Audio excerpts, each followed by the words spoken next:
ಓಂ ಶ್ರೀ ಸಾಯಿರಾಮ್. ನನ್ನ ಹೆಸರು doctor Mustafa KH.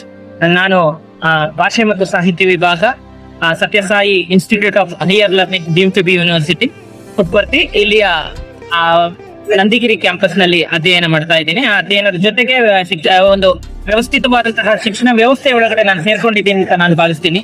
ಯಾಕಂದ್ರೆ ಸ್ವಾಮಿ ಸತ್ಯಸಾಯಿ ಬಾಬಾ ಅವರ ಈ ಒಂದು ಶಿಕ್ಷಣದ ಬಗ್ಗೆ ಇರುವಂತಹ ಕಾಳಜಿ ಏನಿದೆ, ಆ ಕಾಳಜಿಯ ಮಹೋನ್ನತಿಯ ಜೊತೆಗೆ ನಾವು ಸಹ ಪಯಣಿಸ್ತಾ ಇದ್ದೀವಿ ಅಂತ ನನಗೆ ಅನ್ಸುತ್ತೆ. ಮೊದಲನೇದಾಗಿ ಈ ಒಂದು 100ನೇ ವರ್ಷದ ಈ ಒಂದು ಜನ್ಮ ದಿನಾಚರಣೆ ಏನಿದೆ, ಇದರಲ್ಲಿ ಸಾವಿರಾರು ಭಕ್ತಾದಿಗಳು ದೇಶ ವಿದೇಶಗಳಿಂದ ಆಗಮಿಸ್ತಾ ಇದ್ದಾರೆ. ಈ ಒಂದು ಆಗಮಿಸ್ತಾ ಇರುವಂತಹ ಈ ಮಹಾ ಸಂಗಮನದಲ್ಲಿ ನಾನು ಒಬ್ಬ ಪಾಲ್ಗೊಳ್ಳುವ ಒಂದು ಅವಕಾಶ ನನಗೆ ದೊರೆತಿರುವಂತದ್ದು ಒಂದು ಸುಯೋಗವೇ ಸರಿ ಅಂತ ನಾನು ಭಾವಿಸ್ತೀನಿ.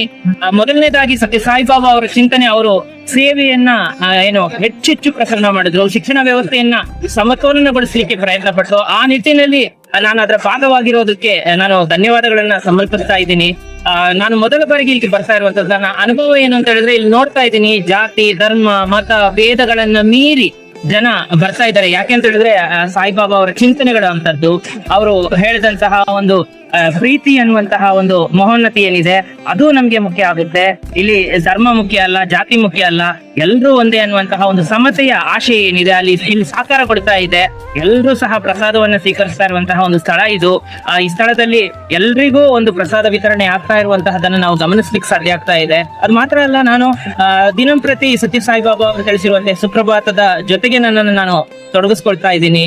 ಅದ್ರ ಜೊತೆಗೆ ಸಂಜೆ ನಡೆಯುವಂತಹ ವೇದ ಆಗಿರಬಹುದು, ಅಥವಾ ಅದ್ರ ಜೊತೆಗೆ ಇರುವಂತಹ ಭಜನೆ ಆಗಿರಬಹುದು. ಭಜನೆ ಒಂದು ಸಮಗ್ರ ದಾರ್ಶನಿಕತೆಯನ್ನ ಪ್ರದರ್ಶನ ಮಾಡುವಂತಹ ಭಜನೆಗಳನ್ನ ನಾವು ಹಾಡ್ಲಿಕ್ಕೆ ಇಲ್ಲಿ ಸಾಧ್ಯ ಆಗ್ತಾ ಇದೆ. ಅದ್ರ ಜೊತೆಗೆ ನಮ್ಮ ಮನಸ್ಸನ್ನ ಉಲ್ಲಸಿತಗೊಳಿಸ್ಲಿಕ್ಕೆ ಸಾಧ್ಯ ಆಗ್ತಾ ಇದೆ. ಸಂವಿಧಾನದ ಆಶಯ ಏನ್ ಹೇಳುತ್ತೆ, ಆಶಯದ ಅನ್ವಯ ನಾವಿಲ್ಲಿ ಕೆಲಸ ಮಾಡುವಂತಹದನ್ನ ನಾವು ನೋಡ್ಲಿಕ್ಕೆ ಸಾಧ್ಯ ಆಗುತ್ತೆ. ಇಲ್ಲಿ ಎಲ್ಲಾ ಧರ್ಮದವರಿಗೂ ಅವರವರ ಆಚರಣೆಗಳನ್ನ ಮಾಡ್ಲಿಕ್ಕೆ ಅವಕಾಶ ಇರುವಂತಹದನ್ನ ನಾವು ಕಾಣ್ಲಿಕ್ಕೆ ಸಾಧ್ಯ ಆಗ್ತಾ ಇದೆ. ನಮಾಜ್ ಮಾಡೋರಿಗೆ ನಮಾಜ್ ಮಾಡಬಹುದು, ಪ್ರೇಯರ್ ಮಾಡೋರಿಗೆ ಪ್ರೇಯರ್ ಮಾಡಬಹುದು, ಅಥವಾ ಭಜನೆ ಮಾಡೋರಿಗೆ ಭಜನೆ ಮಾಡಬಹುದು. ಸುಮ್ನೆ ಒಂದು ಕೂತು ಶಾಂತ ಚಿತ್ತದಿಂದ ಒಂದು ದೇವರನ್ನ ಧ್ಯಾನ ಇರುವಂತಹ ಒಂದು ಸಾಕಾರವಾದಂತಹ ಒಂದು ಪ್ರದೇಶ ಪುಟ್ಪರ್ತಿ ಶಿಕ್ಷಣ ಅಂತ ಹೇಳ್ಬಹುದು. ಸಮತೋಲನದಿಂದ ಕೂಡಿರುವಂತಹ ಮನಸ್ಥಿತಿಯನ್ನು ಕಳ್ಕೊಳ್ಳಿಕ್ಕೆ ಸಾಧ್ಯ ಆದಂತಹ ಪ್ರದೇಶ ಅಂತ ಹೇಳ್ಬೋದು. ಈ ಒಂದು 100ನೇ ವರ್ಷದ ಸತ್ಯಸಾಯಿ ಬಾಬಾ ಅವರ ಜನ್ಮ ದಿನಾಚರಣೆಯಲ್ಲಿ ಒಂದು ಇಡೀ ತಲೆಮಾರಿನ ಜೊತೆಗೆ ನಾವು ಇದ್ದೀವಿ. ಈಗ 3-4 ತಲೆಮಾರಿನವರು ಇಲ್ಲಿ ಸಂಗಮಿಸ್ತಾ ಇದ್ದಾರೆ. ಆ ತಲೆಮಾರಿನ ಜೊತೆಗೆ ನಾನು ಇದ್ದೀನಿ ಅನ್ನುವಂಥದ್ದು ನನಗೆ ತುಂಬಾ ಸಂತೋಷವನ್ನ ಕೊಡ್ತಾ ಇದೆ ಅನ್ನುವಂಥದ್ದನ್ನ ನಾನು ನಿಮ್ಮ ಜೊತೆಗೆ ಹಂಚ್ಕೊಳ್ತಾ ಇದ್ದೀನಿ. ನೀವು ಸಹ ಬನ್ನಿ. ನಿಮ್ಮ ಮನಸ್ಸು, ಭಾವ, ಭಕ್ತಿ, ಆಧ್ಯಾತ್ಮಿಕ ಚಿಂತನೆ, ಒಂದು ಮನಸ್ಸನ್ನ ಸಮತೋಲನಗೊಳಿಸಲಿಕ್ಕಿರುವಂತಹ ಒಂದು ಜಾಗವಾಗಿ ನಾವು ಇದನ್ನ ಕಂಡುಕೋಬಹುದು.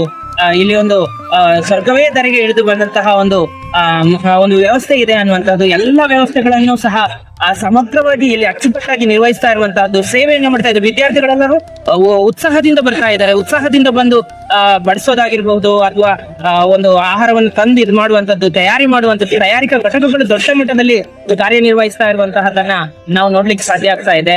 ಅದು ಮಾತ್ರ ಅಲ್ಲ, ನೀವು ಗಮನಿಸಬಹುದು, ನಮ್ಮ ವಿದ್ಯಾರ್ಥಿಗಳು ಜೊತೆಗೆ ಸೇವಾದಳ, ದೇಶ ವಿದೇಶದಿಂದ ಸೇವಾದಳದವರು ಇಲ್ಲಿ ಬಂದಿದ್ದಾರೆ. ಅವರ ಒಂದು ನಿಸ್ವಾರ್ಥ ಸೇವೆ ಏನಿದೆ, ಯಾವ ಫಲಾಪೇಕ್ಷೆಯೂ ಇಲ್ಲ ಅವರಿಗೆ.